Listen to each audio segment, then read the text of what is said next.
He's got to take things one day at a time. Tom, I didn't want to see you go out like this, but you done gone out like this.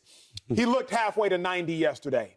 And if I was another team, I would not be interested in Tom Brady going forward. Tom Brady is a stopgap. Tom Brady is not the future. Tom Brady is a Band-Aid. Tom Brady is not a suture. Just came up with that off the top of my head. Wow. You put a Band-Aid on something to stop the bleeding. But Tom Brady's no longer capable of stopping the bleeding. So I don't want that Band-Aid. Let me just take the extra time to try to suture it up. If I'm a young organization or have a young quarterback like the Raiders, I don't want a stopgap if it can't stop the bleeding. The only reason to have a Band-Aid is to stop the current issue. But if it ain't stopping the issue, then what I need the Band-Aid for? Tom Brady was the quarterback of a 8-9 football team. A football team that has a future Hall of Fame wide receiver in Mike Evans. A quarterback that has a team with a running back in Leonard Fournette that's a first-round pick. You got two beasts at linebacker in Devin White and in Levante David, at least by name. You got a first-round pick in Vita Bay at D-tackle. Akeem Hicks is a beast. Y'all know y'all paid him big money. On the outside, Antoine Whitfield, y'all know he nice. So why in the world would I recruit a quarterback who's supposed to fill a void, but he can't fill the void? Like, why would I cheat on my future for the present if I ain't even going to enjoy cheating? That don't make no sense. I don't like cheating. That wasn't supposed to hit you as hard as it just hit you, Shady. You telling on yourself. Like, why in the world am I going to cheat and not enjoy the night, 2-5?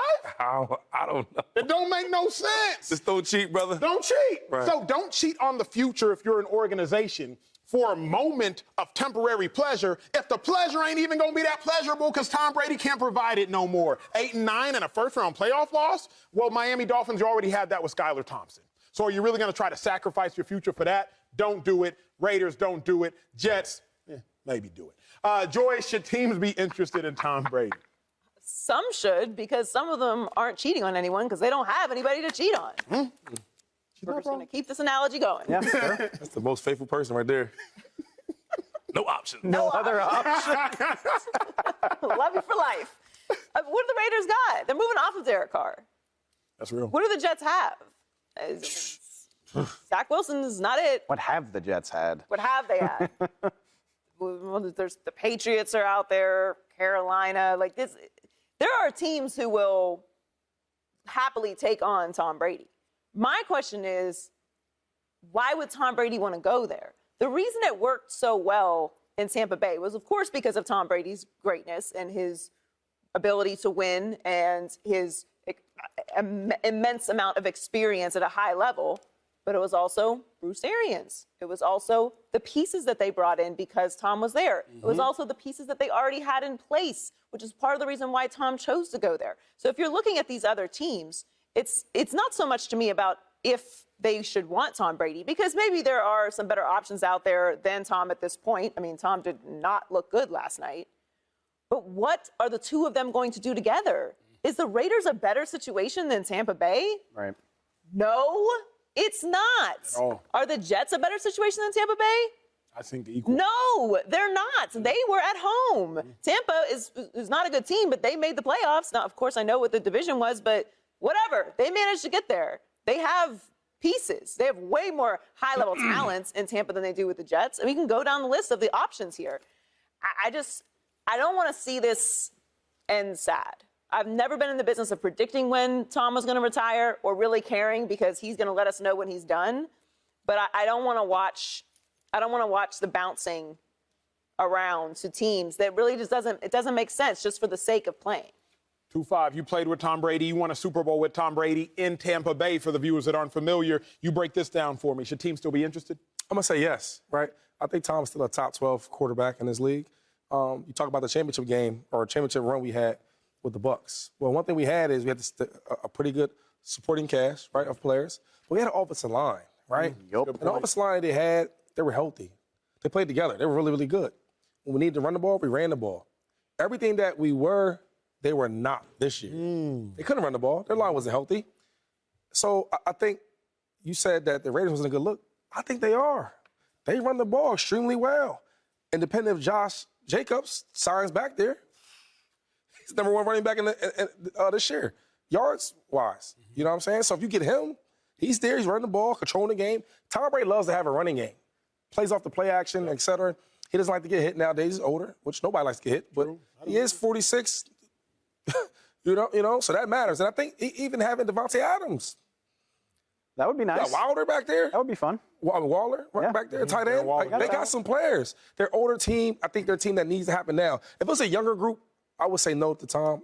He's older. Go to an older team that's trying to win now. And the best part about it is he's been in this type of offense for 20 years. With Josh McDaniels. Josh McDaniels. Yeah, he knows offense. Yep. So it's not you going in and learn a new scheme, new playbook. You know it. So the best move for Tom Brady, I think, the Raiders. As excited as I'm sure Cowboy fans are to A, finally beat Brady, and B, make him look pretty bad, I think put a little bit of respect on what he was able to do. Not a ton. Like, he didn't have his best year, but, I mean, honestly, if you consider that the Bucs couldn't run the ball to save their life and knew it all season, he led the league in attempts.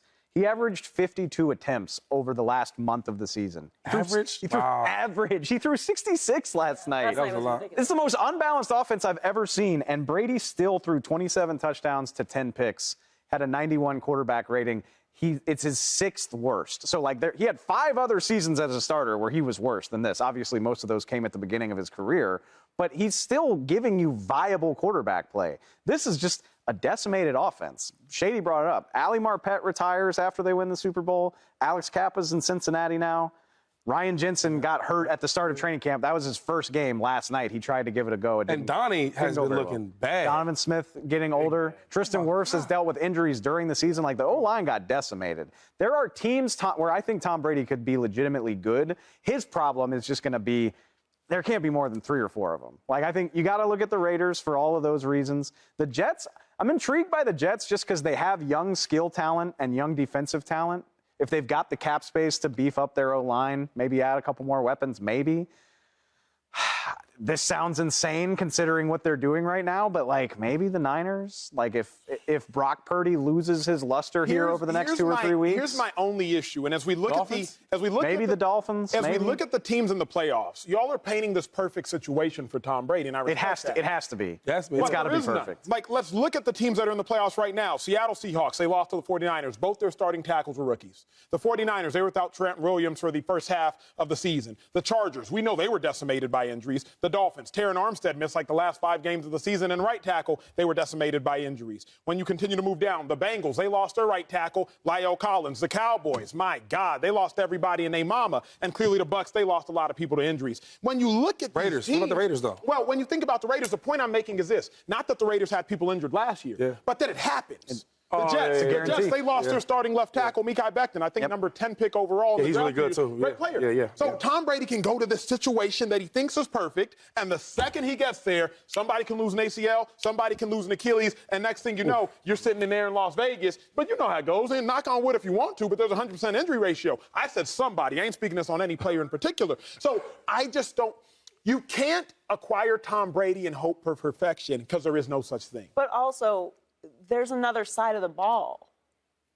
Like, the Raiders might have all these offensive weapons, but their defense is bad. Bad. Terrible. So when I talk about going to the Bucs, the Bucs was as close to a turnkey situation as you're going to get. Not to mention, Bruce, Bruce. Josh McDaniels and Bruce. Yep.